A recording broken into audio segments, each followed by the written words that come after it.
আসসালামু আলাইকুম everyone. Technique easy এডুকেশনের পক্ষ থেকে আমি ফারজানা আক্তার ইতিশা আবারও চলে এসেছি তোমাদের টাইপ ভিত্তিক বহু নির্বাচনী সাজেশন নিয়ে। ঠিক আছে, আজকে হচ্ছে আমাদের সেকেন্ড ক্লাস। আজকে আমরা আলোচনা করব বাংলাদেশের ইতিহাস ও বিশ্ব সভ্যতার বইয়ের দ্বিতীয় অধ্যায় বিশ্ব সভ্যতা। আর আজকে আমরা আছি টাইপ 2-তে, যেখানে আছে সিন্ধু সভ্যতা। টাইপ 2-তে আছে সিন্ধু সভ্যতা। এখন আমরা সিন্ধু সভ্যতা নিয়ে আলোচনা করব। আমাদের প্রথম প্রশ্ন হচ্ছে, মহেঞ্জোদারোতে কোন যুগের নিদর্শন পাওয়া যায়? প্রথমে আমরা জেনে নিব যে মহেঞ্জোদারো কি। মহেঞ্জোদারো হচ্ছে সিন্ধু সভ্যতা যুগের একটি নগর এবং বিখ্যাত একটি নগরের নাম হচ্ছে মহেঞ্জোদারো। তো মহেঞ্জোদারোতে কোন যুগের নিদর্শন পাওয়া যায়? লৌহ যুগের না, মহেঞ্জোদারোতে লৌহ যুগের কোনো নিদর্শন পাওয়া যায় না। পাথরের যুগের কোনো নিদর্শন পাওয়া যায় না। আচ্ছা, তারপরে এটাও হবে না। আবার প্রাগৈতিহাসিক যুগের নিদর্শনও পাওয়া যায় না। আচ্ছা, তাহলে আমাদের উত্তরটি কি হবে? তাম্র ও ব্রোঞ্জ যুগের নিদর্শন পাওয়া যায়। এটি হচ্ছে কারেক্ট আনসার। মহেঞ্জোদারোতে তাম্র ও ব্রোঞ্জ যুগের নিদর্শন পাওয়া যায়। আচ্ছা, তাম্র যুগ কোনটি? তাম্র যুগ হচ্ছে আমাদের যে পাথরের যুগ আছে, পাথরের যুগের পরের যুগটা হচ্ছে তাম্র যুগ এবং ব্রোঞ্জ যুগের আগের যুগটা হচ্ছে তাম্র যুগ। আর ব্রোঞ্জ যুগ কোনটি? যে সময়ে মানুষ তামা এবং টিনের সংমিশ্রণে বিভিন্ন অস্ত্র প্লাস বিভিন্ন ধরনের আসবাবপত্র বলো বা যে কোনো জিনিস তৈরি করতে শিখেছে, যুদ্ধাস্ত্র তৈরি করতে শিখেছে, এবং সেই যুগকে বলা হয় ব্রোঞ্জ যুগ। এরপর আমাদের পরবর্তী প্রশ্নটি হচ্ছে, সিন্ধু সভ্যতার যুগে বণিক সম্প্রদায় কেমন ছিল? সিন্ধু সভ্যতার যুগে বণিক সম্প্রদায় মানে যারা বাণিজ্য করতো তাদের ওই দলটি ছিল কি? খুবই শক্তিশালী। তাহলে আমরা বলতে পারি যে না, সিন্ধু সভ্যতার যুগে বণিক সম্প্রদায় দুর্বল ছিল না, তারা ভঙ্গুরও ছিল না, অস্তিত্ববিহীনও ছিল না, তারা কি ছিল? খুবই শক্তিশালী ছিল। এর পরবর্তী প্রশ্নটি হচ্ছে, কোন সভ্যতায় মাতৃপূজা জনপ্রিয় ছিল? আচ্ছা, আমাদের আজকের আলোচনার বিষয় হচ্ছে সিন্ধু সভ্যতা। সিন্ধু সভ্যতার কতগুলো বৈশিষ্ট্য হচ্ছে যে সিন্ধু সভ্যতার লোকেদের নগর পরিকল্পনা ছিল খুবই সুন্দর এবং মার্জিত রুচি সম্পন্ন। ঠিক আছে, তাহলে আমরা বলতে পারি আবার তাদের আরেকটি বৈশিষ্ট্য হচ্ছে তারা কিন্তু মাতৃতান্ত্রিক ছিল। তাহলে কোন সভ্যতায় মাতৃপূজা জনপ্রিয় ছিল? সিন্ধু সভ্যতায়। সিন্ধু সভ্যতায় মাতৃপূজা ছিল খুবই জনপ্রিয়। এর পরবর্তী প্রশ্ন, দ্রব্যের ওজন পরিমাপ পদ্ধতির উদ্ভাবক কারা? দ্রব্যের ওজন পরিমাপ পদ্ধতির উদ্ভাবক হচ্ছে সিন্ধুরা। সিন্ধু সভ্যতার লোকেরা তৎকালীন সময়ে আমাদের মতো মিটার বা ওজন মাপার যে কোনো যন্ত্র দিয়ে তারা দ্রব্যের ওজন পরিমাপ করতো না। তারা হচ্ছে নিজেদের মতো দ্রব্য তামার এবং ব্রোঞ্জের সাহায্যে, যে তাম্রযুগ এবং ব্রোঞ্জ যুগের মাধ্যমে যেই আবিষ্কারটা করেছে, দ্রব্য ওজন পরিমাপের জন্য যে পরিমাপক যন্ত্রটা আবিষ্কার করেছে, সেটা দিয়ে তারা দ্রব্যের পরিমাপ করত। তাহলে আমরা বলতে পারি দ্রব্যের ওজন পরিমাপ পদ্ধতির উদ্ভাবক সিন্ধুরা। তারাই সর্বপ্রথম পৃথিবীতে দ্রব্যের ওজন কিভাবে পরিমাপ করতে হয় সেটা আবিষ্কার করেছে। এরপর দৈর্ঘ্য মাপার জন্য সিন্ধু সভ্যতায় ব্যবহৃত হতো কি? আচ্ছা, এটা খুবই ইম্পর্টেন্ট একটি প্রশ্ন। দৈর্ঘ্য মাপার জন্য সিন্ধু সভ্যতায় কি আবিষ্কার হতো? এটা খুবই ইম্পর্টেন্ট প্রশ্ন। দেখো এখানে দেওয়া আছে 3 স্টার। তাহলে এটা খুবই ইম্পর্টেন্ট একটা প্রশ্ন। প্রথমে আছে কি? Richter scale. না, রিখটার স্কেল না, কারণ রিখটার স্কেলটা কি আমরা জানি, সাধারণত রিখটার স্কেল দিয়ে ভূমিকম্প পরিমাপ করা হয়। তারপরে সিসমোগ্রাফ। না, এটাও না, কারণ এটা দিয়ে ভূমিকম্পের মাত্রা পরিমাপ করা হয়।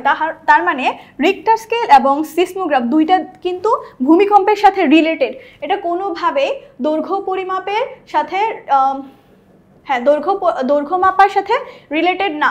এরপর মিটার তো এটা আমরা এখনো ব্যবহার করি, কিন্তু এটা সিন্ধু সভ্যতার আমলে এটা ব্যবহৃত হতো না। তার মানে সিন্ধু সভ্যতার আমলে কোনটি ব্যবহৃত হতো? দাগ কাটা স্কেল। তাহলে আমাদের 15 নম্বর প্রশ্নের উত্তর হবে দৈর্ঘ্য মাপার জন্য সিন্ধু সভ্যতায় ব্যবহৃত হতো দাগ কাটা স্কেল। এরপর আমরা পরবর্তী প্রশ্নে যাব। সিন্ধু সভ্যতা অঞ্চলে লোকজন কোন শিল্পে বেশ পারদর্শী ছিল? এটা খুবই একটা গুরুত্বপূর্ণ প্রশ্ন এবং দেখতে পাচ্ছ যে এটা সকল বোর্ড 2018 সালে এসেছিল।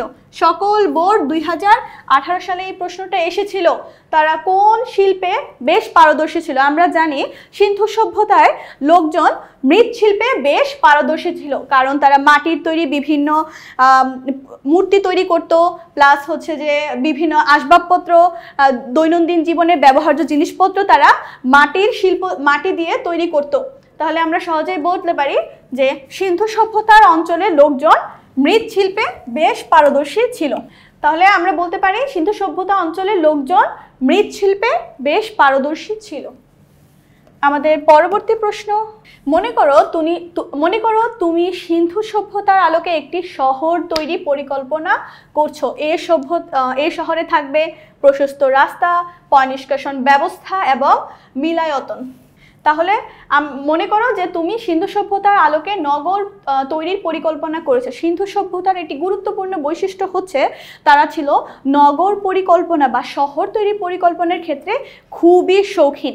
তাদের রাস্তাগুলো থাকতো প্রশস্ত, তারপর প্রত্যেক বাড়ির সাথে ওরা নালা অ্যাড করে দিত, নালা যুক্ত করে দিত, এবং প্রত্যেকটা নালা, সবগুলোর নালা মূল যেই নালা আছে সেটার সাথে সংযুক্ত থাকতো। শহরের ছোট ছোট যে শহরগুলো ছিল সেই শহরগুলার নালা একটি মূল বা কেন্দ্রীয় নালার সাথে কি থাকতো, অ্যাড থাকতো। তারপরে ওদের পয়ঃনিষ্কাশন ব্যবস্থা ছিল। ওই সময় থেকেই মূলত বর্তমানে যেই মানুষ নগর পরিকল্পনা করে সেটা কিন্তু সিন্ধু সভ্যতার আমল থেকে ইন্সপায়ার্ড হওয়া। এরপর দেখো মিলায়তন, এটাও সিন্ধু সভ্যতার একটি বৈশিষ্ট্য, সিন্ধু সভ্যতার নগর পরিকল্পনার একটি বৈশিষ্ট্য। তাহলে আমরা বলতে পারি যে এটাও উত্তর, এটাও সঠিক, এটাও সঠিক। সেক্ষেত্রে আমাদের উত্তর কোনটা হবে? আমাদের উত্তর হবে ঘ, 1, 2 এবং 3।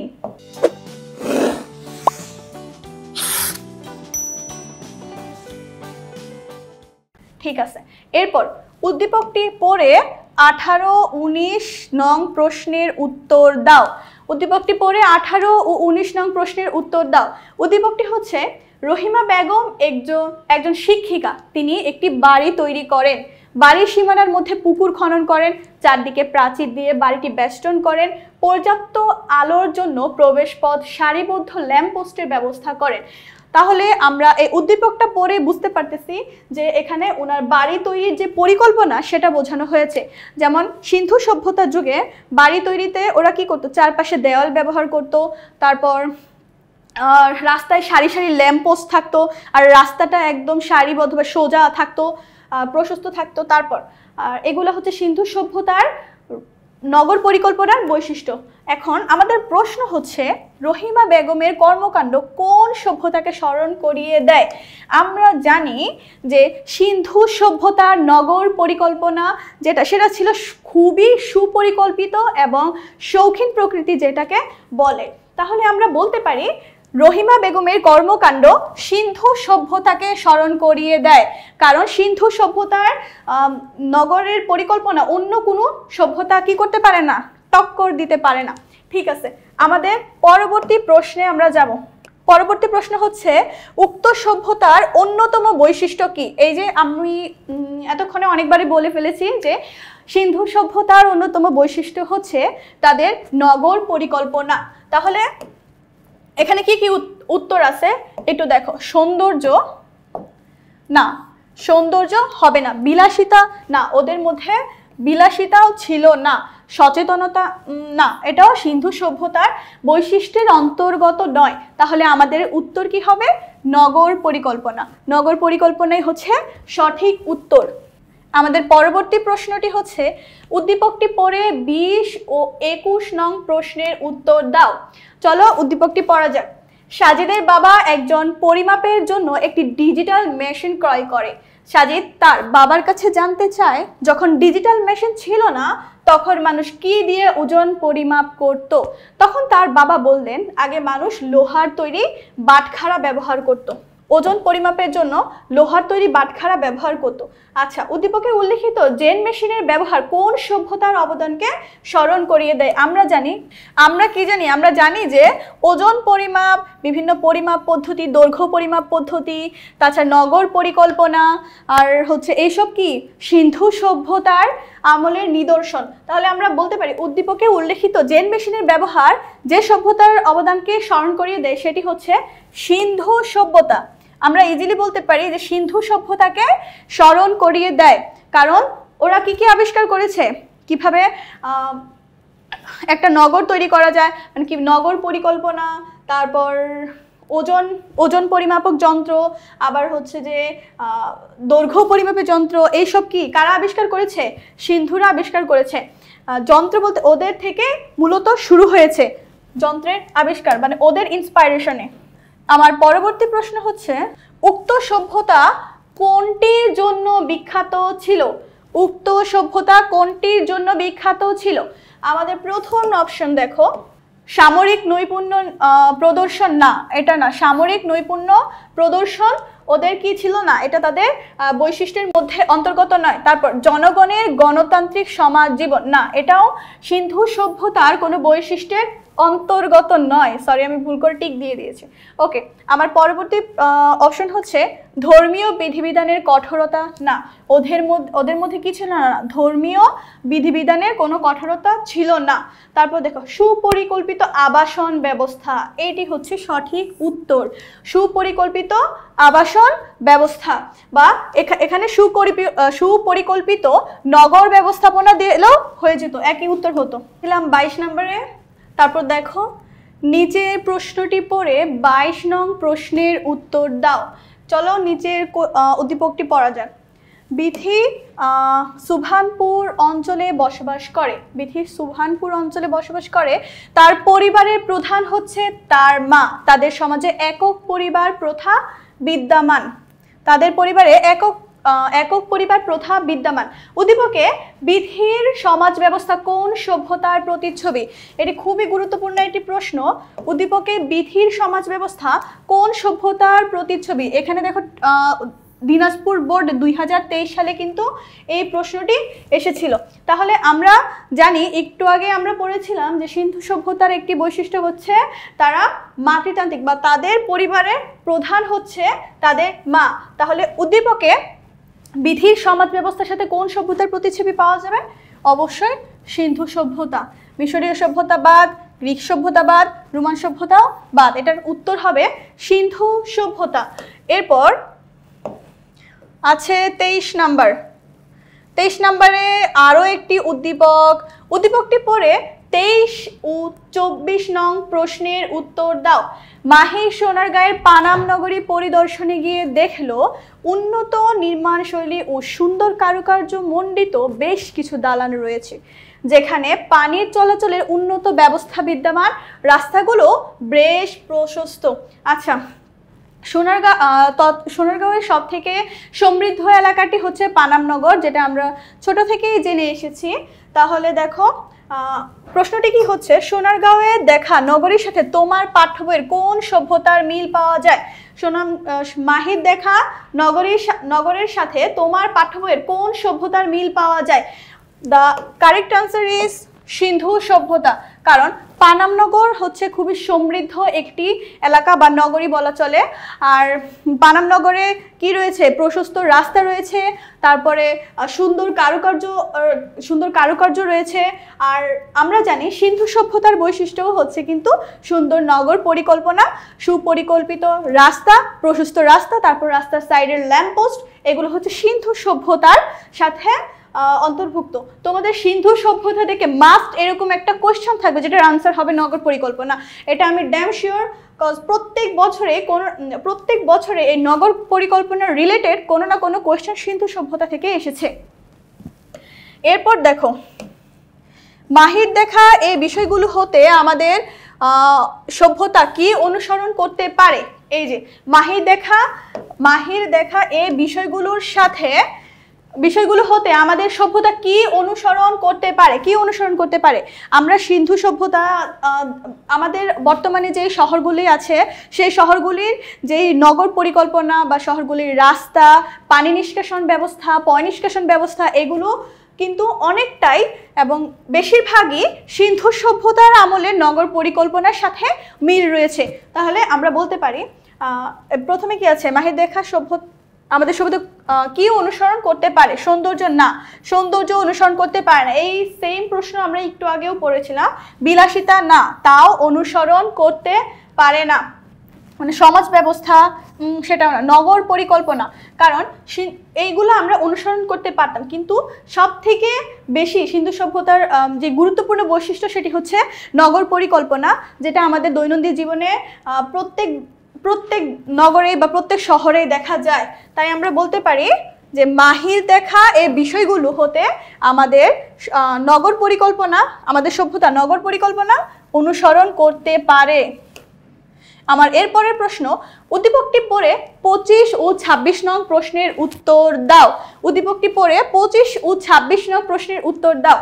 আচ্ছা, মারিয়া বেগম ধনাঢ্য মহিলা, তিনি অনেক টাকা খরচ করে নিজ গ্রামে একটি বাড়ি তৈরি করেন। তিনি বাড়ির ভেতরে পুকুর খনন করেন এবং উঠানের চারদিকে সুউচ্চ প্রাচীর দিয়ে ঘিরে দেন। এছাড়া বাড়ির প্রবেশপথে সারি লাইন পোস্ট লাগিয়ে পর্যাপ্ত আলোর ব্যবস্থা করেন। তাহলে এখানকার সবগুলো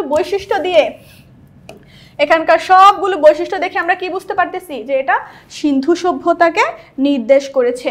আচ্ছা, মারিয়া বেগমের কর্মকাণ্ড কোন সভ্যতার পরিচালক? ইজি, কারণ আমরা এতক্ষণ যাবত এটাই পড়ছিলাম।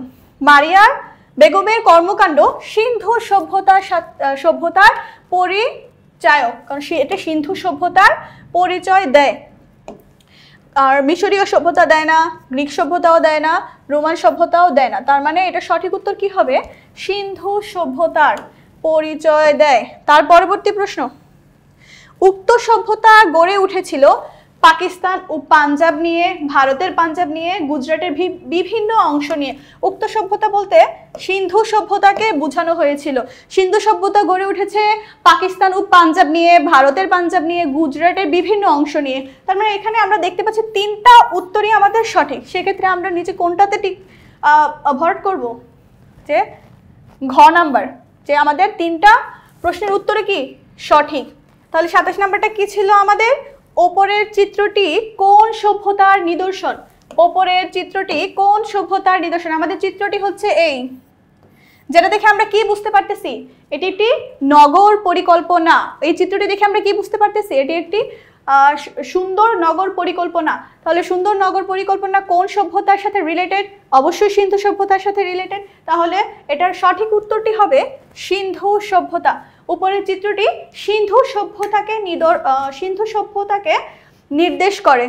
আজকে ক্লাস এই পর্যন্তই, দেখা হচ্ছে পরবর্তী টাইপে। ততক্ষণ পর্যন্ত সবাই ভালো থাকবে, সুস্থ থাকবে। আল্লাহ হাফেজ।